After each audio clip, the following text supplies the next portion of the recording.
The United States Navy is at risk. Right now, this very minute. Wave after wave of unwanted intrusions capable of striking anywhere on the planet, including right here at home. The probes are invisible, but they could potentially cripple our forces with as much devastation as any bomb or missile. This is all occurring in cyberspace, the worldwide domain where communications, intelligence gathering, kinetic operations, logistics, and command and control can be threatened at network speed. But the U.S. Navy stands ready to repel this threat and to maintain superiority in this new operational domain. The cyber warriors of U.S. Fleet Cyber Command and U.S. 10th Fleet help operate and assure the security of Navy networks around the world, providing powerful cyber capabilities necessary for warfighting superiority across the full spectrum of military operations. Any entity with access to the internet can operate in cyberspace, including criminals, terrorists, hacktivists, and nations large and small. As vast as the internet has become, cyberspace is even larger, with virtually all commerce and communications passing through electronic networks. From GPS systems to wireless phones, credit card scanners to automatic climate control systems, and the U.S. power grid, all are vulnerable to cyber attack, and so is our military. Each day, the Department of Defense alone receives 6 million probes. The traditional operational domains of maritime, land, air, and space have definite boundaries that separate one from the other. But a fifth operational domain, cyberspace, crosses all domains. Cyberspace is where the battles of the future will be won or lost. 10th Fleet is no stranger to unconventional missions. In World War II, submarines were the new menace, changing the very conventions of naval combat. 10th Fleet was formed to counter that threat, unifying intelligence and operations in one command for the first time. Today's 10th Fleet continues that tradition. The Chief of Naval Operations established U.S. Fleet Cyber Command and recommissioned U.S. 10th Fleet as the Navy's central operational authority for cyber, electronic warfare, networks, cryptology, signals intelligence, and information operations. This represents a landmark transition in the evolution of naval warfare, bringing information to the forefront of the Navy's 21st century arsenal. Almost every operation on board a naval vessel functions in cyberspace. It is the primary medium for Navy command and control, communications, computer, combat systems, and intelligence capabilities. All these systems must function effectively, even in the face of degradation or outright attack. That's the job of U.S. Fleet Cyber Command and U.S. 10th Fleet. To assure command and control, the Navy must maintain dynamic situational awareness.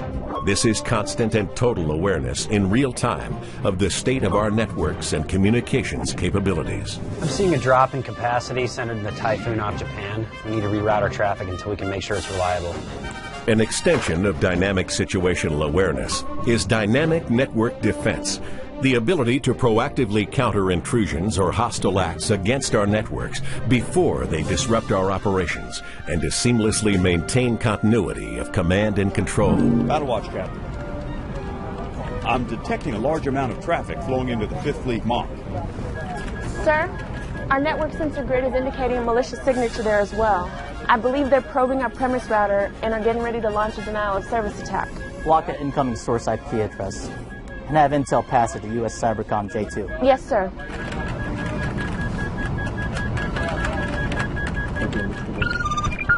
Sir, we got him. Good work. Dynamic network defense and situational awareness are necessary to enable 10th Fleet's third responsibility, full-spectrum cyberspace operations. This refers to a wide range of non-kinetic effects that can be used independently or to complement kinetic actions. Cyberspace operations can be as effective as a bomb or missile, but can be conducted from virtually anywhere on the planet, in real time. The sailors of 10th Fleet are cyber warriors, conducting operations in a critical modern domain. They're a force multiplier for both kinetic and non-kinetic naval operations, delivering timely, mission-critical information and capabilities to our commanders and operating forces worldwide.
Come back away from 5-1, or they're going to illuminate down there tonight.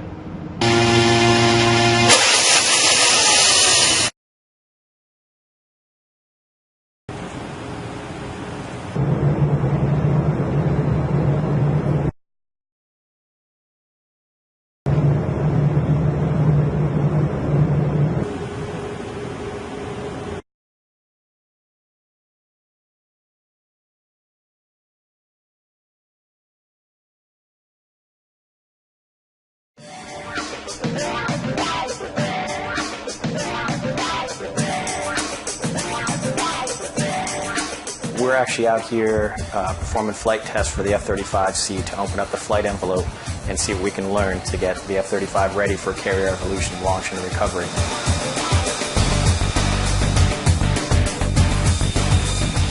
The difficulties of maintaining this aircraft on Nimitz is that, one, it's the first time we've ever brought this type of aircraft aboard. With the training that we go through, we have to go very slow to ensure that every step is done safely. The sailors on the Nimitz were prepared. That we had a small contingent come out to us in Pax River, Maryland, and we provided a small cadre course for the individuals to learn about the F-35, taxiing, towing, learning all the intricacies of the F-35 that no others would see unless they were inside the program. Every moment being on the deck, working on the aircraft, being around, working with the crew, bringing the aircraft up and down on the elevators. I think every day is new challenge, new excitement, and we learn something new every single day, every time we move the aircraft. Every moment we're learning something new about the aircraft and how it interacts with the flight deck crew and the aircraft carrier itself. So it's pretty tough to learn on the fly, but that's what we're doing out there. That's what we've trained for back at Pax River for the past 5 years for the aircraft. And I know everybody had the same feeling with the aircraft when it came in, it touched, it trapped. And then the next day when it launched off, it was still wonderful. It's not every day you get to make history, and we made history with the F-35C for the Navy as a whole.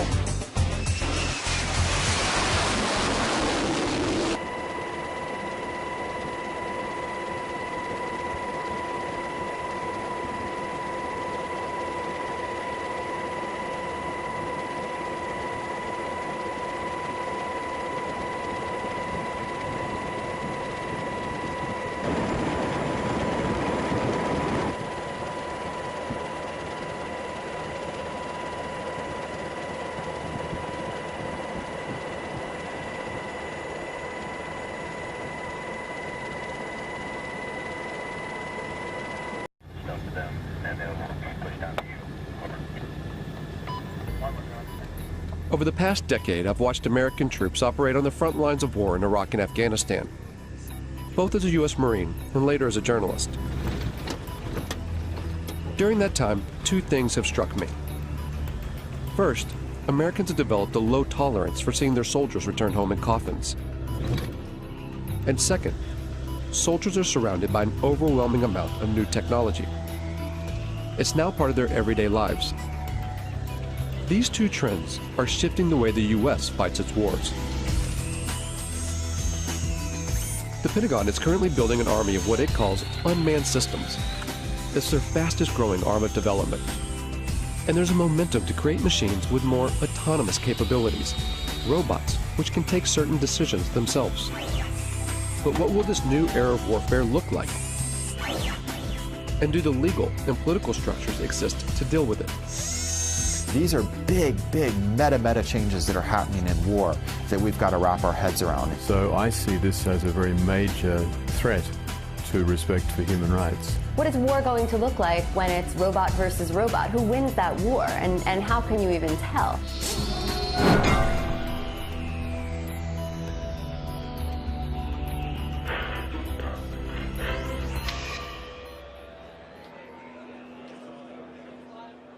This is the largest gathering of robotics companies in the world. It's organized by AUVSI, the Association of Unmanned Vehicle Systems International. So these are successfully used in operations at the reactors. Hundreds of private corporations and university researchers are here to show off their latest cutting-edge inventions. And so there's things that we can actually pick up with the gripper, use them to defuse a bomb, and then put them back. They're all either selling their products or soliciting funds for their projects. And most of them are targeting a single customer with deep pockets, the U.S. military. This is an annual conference for the robotics industry in Washington, D.C. And years ago, this was a pretty small gathering. This year, there'll be over 7,000 attendees. It's an enormous business here now. It covers everything. You'd be surprised what you could find. Everything from unmanned boat ships, submarines, to armed drone helicopters. And just the air portion of the robotics or unmanned industries this year will be worth $7 billion. In 2009, the U.S. Defense Department earmarked $18 billion over 5 years for the development of unmanned systems. This boom in military robotics comes off the back of the so-called global war on terror. The wars in Iraq and Afghanistan, along with lethal action in Pakistan and Libya, have created a political and strategic space for unmanned robotic systems. It's not a situation where you're in these big, formation operations or fights. You're dealing with very explosive, very spontaneous events.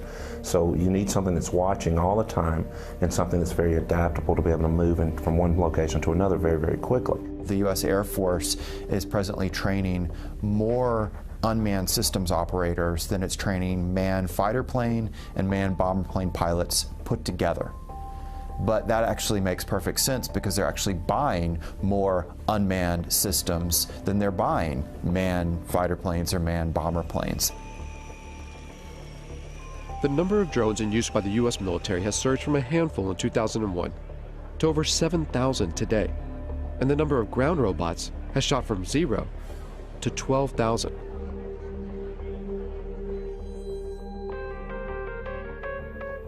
When you start to take a look, the amount of robot research funded by the U.S. military is astonishing.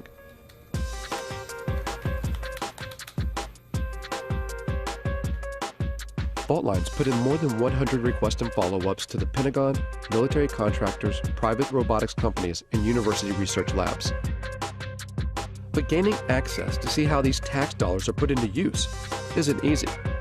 When we could actually get a response, it was almost always a firm no. After several months of chasing, only a handful agreed to allow us to film.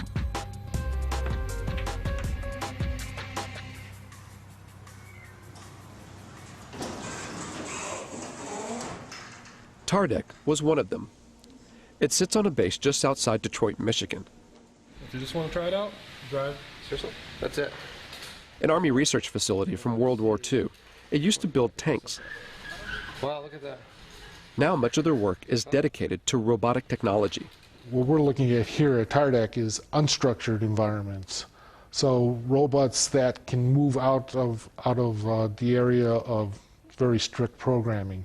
So one of the ways of doing that is through teleoperation. So we have It's not the classic robot. It's somebody actually controlling something. It's not a remote-controlled car because it's doing it through a TV set.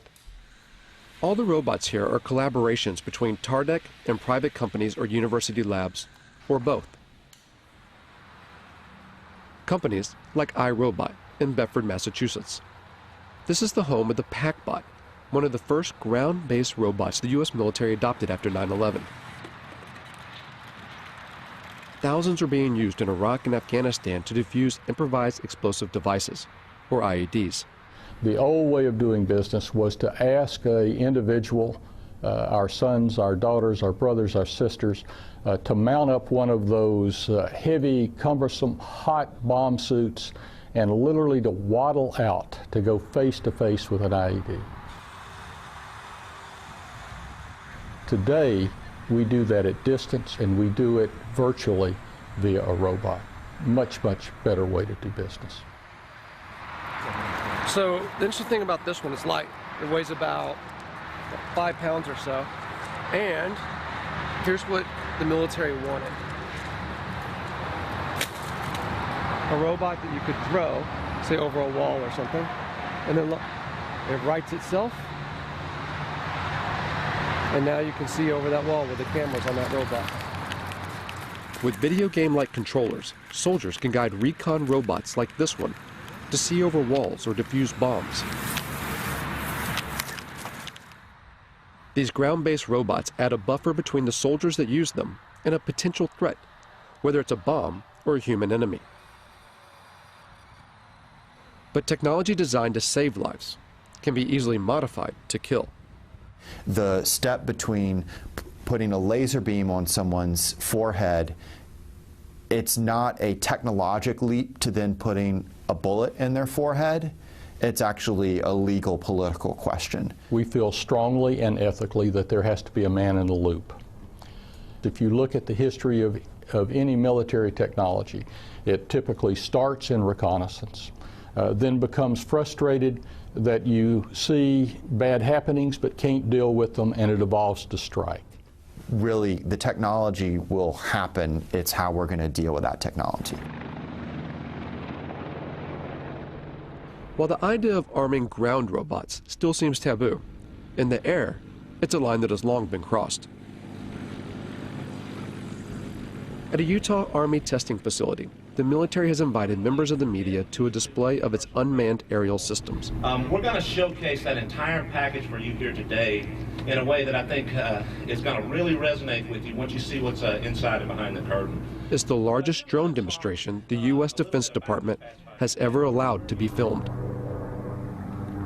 As the drones fly overhead, journalists watch the mock operation from inside a hangar. From 7,000 meters in the air, the Gray Eagle hunts its target. 8-9, Overlord Maine. Maintain eyes on that truck. It's estimated that the Pentagon will invest nearly $37 billion toward drone development through 2020, advancing unmanned systems more than piloted aircraft. Oh, I think it's fundamentally changed warfare. I think it's fundamentally changed the way we operate. I think eventually it's going to fundamentally change the way we live in the United States. And now we have a technology that allows you to carry out acts of force without having to think about some of the consequences, the political consequences of sending sons or daughters into harm's way.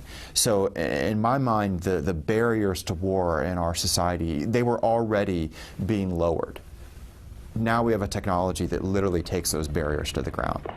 Apache 17, track target 2. All of which make it such an attractive tool for the U.S. But drones are some of the most controversial weapons in the American arsenal, particularly in their use for targeted killings, a phrase first termed under the Bush administration's so-called War on Terror, to use lethal force against specific individuals.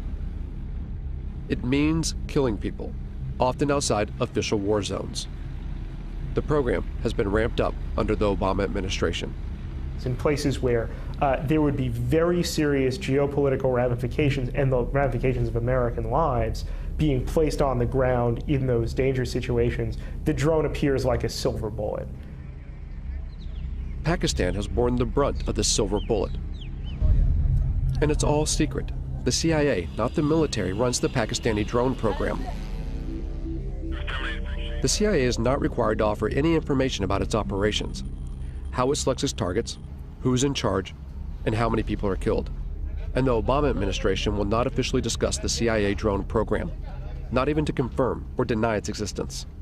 If they can't even say the word, where's the accountability? How could we even know how well this program is working, even if you want to put aside the questions about whether we should be using drones as instruments of war? There's just so little transparency and so much opacity when it comes to this program, when it belongs to the CIA, that some people now think if it belonged to the military, you could at least get more insight into how it works and then debate about whether it should be run this way.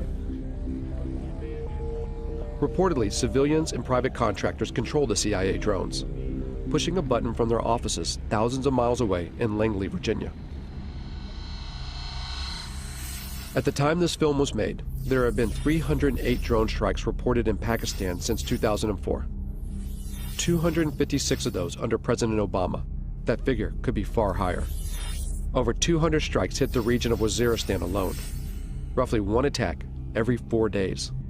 Conservative estimates put the total number of deaths around 2,900. Of those, over 750 were civilians, including 175 children. And at least 1,100 people have been injured. The CIA and the Obama administration have extended these strikes to Yemen and Somalia, and according to recent U.S. diplomatic cables released by WikiLeaks, the United States is building secret drone bases in places like Ethiopia and the Seychelles, an indication that Washington wants to increase surveillance and strikes in the region. At least a dozen strikes have been carried out in Yemen, one of which in late September killed Anwar al-Awlaki, an American-born imam with alleged ties to al-Qaeda. The willingness to target and kill a U.S. citizen provides just one example of how this secret war often operates beyond recognized legal boundaries.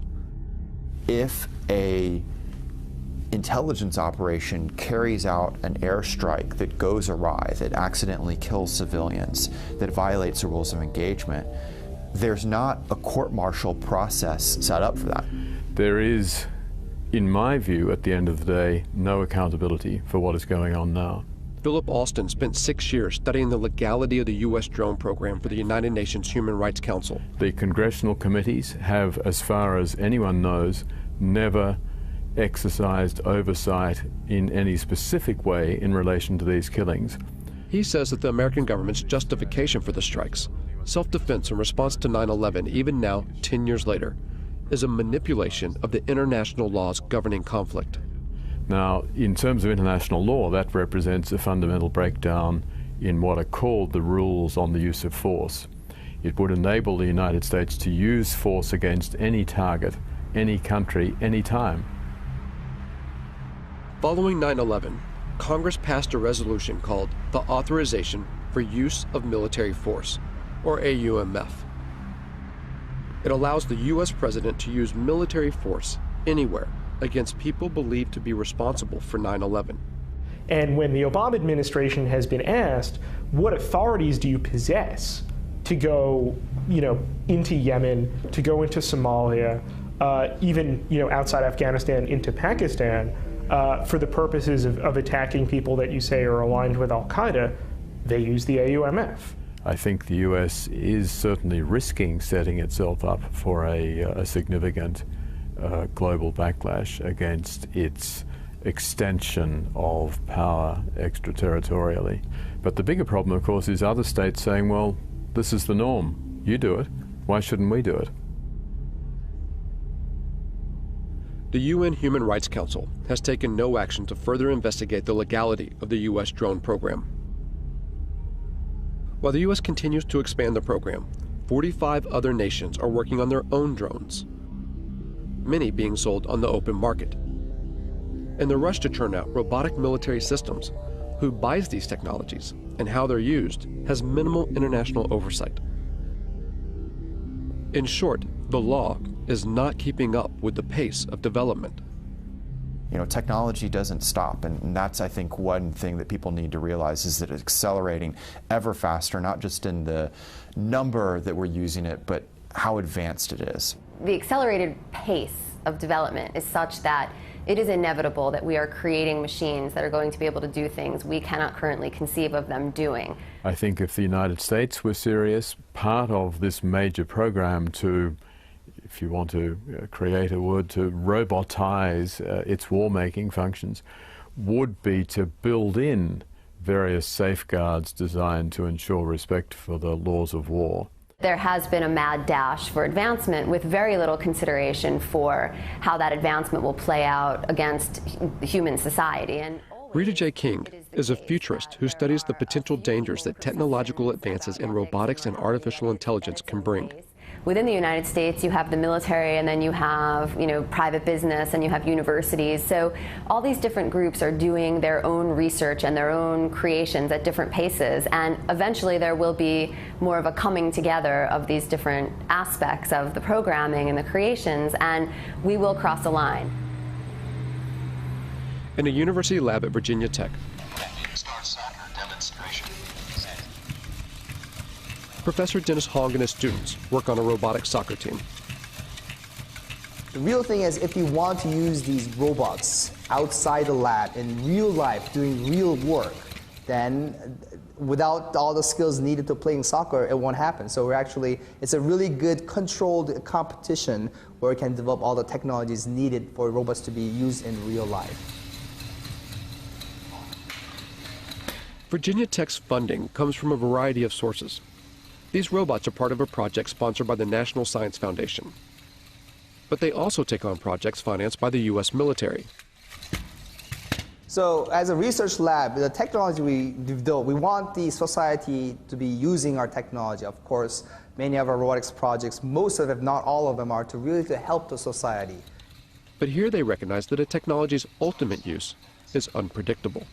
Time to time, as a group, we sit down and discuss about these kind of problems.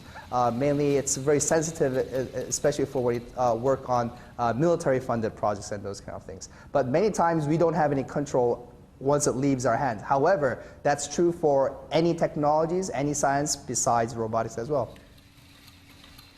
It's hard to put a timeline on how fast robots and artificial intelligence will develop.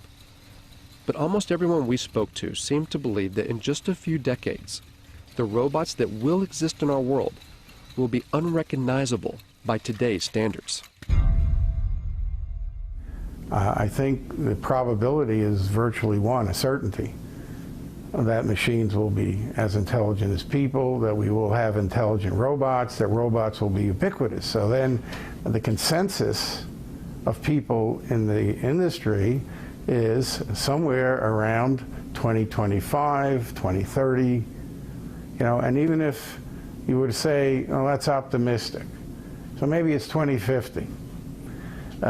Maybe some of us won't be around to see it, perhaps, but it's not that far in the future. It's not 1,000 years. It's not 500 years. It's certainly not never. When people say machines will never be as smart as people, never is a very long time. The robots that we create could, of course, eventually will become much smarter than we are. And because they're smarter than us, we won't be able to conceive of how smart they are. And we'll have no control over that. And I don't think our brains are really equipped to accept the enormity of what that means, because we do find ourselves intelligent now. Science fiction stories have always made predictions about conflict between machines and people. The way to avoid that is for humans to always be at least as intelligent as their machines. While we may not know exactly if or when robots will become as intelligent as humans, at AUVSI, the talk of autonomy, of military robots taking more decisions by themselves, is growing. Work on the next generation of autonomy, maybe before it's really needed, to show where it can go. General Riggs talked about unfair advantage, and I'm in full agreement with him. We want unfair advantage. We want lots of unfair advantage. Why shouldn't we? And unmanned systems, and especially weaponized unmanned systems, clearly provide a huge advantage. So how far will robot autonomy go? And will a robot ever be allowed to make the ultimate decision, to take a human life? Officially, the U.S. military claims there will always be a man in the loop, that a human will always make the decision to kill. But there are signs that this may not always be the case. In 2006, the Army funded a major study to find out if lethal autonomous robots could be programmed to act ethically on the battlefield. There's a long and rich history of war crimes in every war. We try and train our soldiers, and soldiers are instructed in this, but we are human beings. And there is emotions, there's anger, fear, frustration. We don't have to put those in autonomous systems. We can engineer out the emotions that get in the way. Ron Arkin, a professor at Georgia Tech, worked on this study and argues that robots can be more ethical than human soldiers, even in decisions to kill, by programming in what he calls bounded morality. You establish a venue, a region, or a task environment, or a mission under which the system is operating, and you engineer that system to make sure that it acts appropriately under those particular circumstances. Whether it makes that decision what to fire at, when to fire, and who to fire at, that I think is a critical decision that we already sort of ritualize within the military decision process, and we shouldn't relinquish that. There's reasons to deny people their right to life, self-defense, intervening on behalf of another to defend their life. But those are decisions that human agents and moral agents should be making, and not automatic processes. I will never, ever make the claim that these systems will be perfect. But I do make the claim that, I have the belief that these systems can outperform human beings in the battlefield, ultimately from an ethical perspective. We do have a moral responsibility to try to prevent this, and to not invest our time and energy and resources as scientists, as a society, into building a technology that has that kind of capacity to kill people on its own. But for now, there are no signs that research like this will stop. Because there's an assumption that underlies not only Arkin's work, but also the billions spent on defense. The assumption that war will always continue. War is a very cultural thing. It's a kind of a social deliberation instead of a moral deliberation, or a cultural deliberation, if you will. Like, how do we want to fight wars? What is it to be a warrior in this society? And what does this society decide that war is about and is good for? In the past, battles had formal boundaries and ends, where each side had to bury their own. But as more robots go to war on behalf of humans, what stake does society hold? As killing becomes more automated, does it make war all too easy? So I think that is a big issue as far as what these technologies are going to do, and making war much easier to become involved in, and really detaching, especially in the United States, the American public from its sense of responsibility and moral and social deliberation that should go into deciding when wars occur. A lot of people say, well, why don't we stop working on this technology? There's a problem, though. You'd have to stop science. It means you'd also have to first stop war and stop capitalism.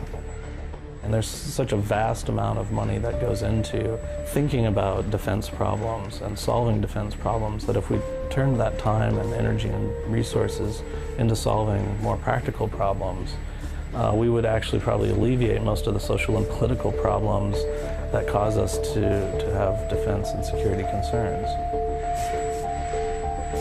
And the fact of the matter is that most of the funding that's going into robot research, of course, is to create a better war machine. And to what end? It demonstrates how far we are from the sort of intelligence we need to build robots that can help us instead of hurt us.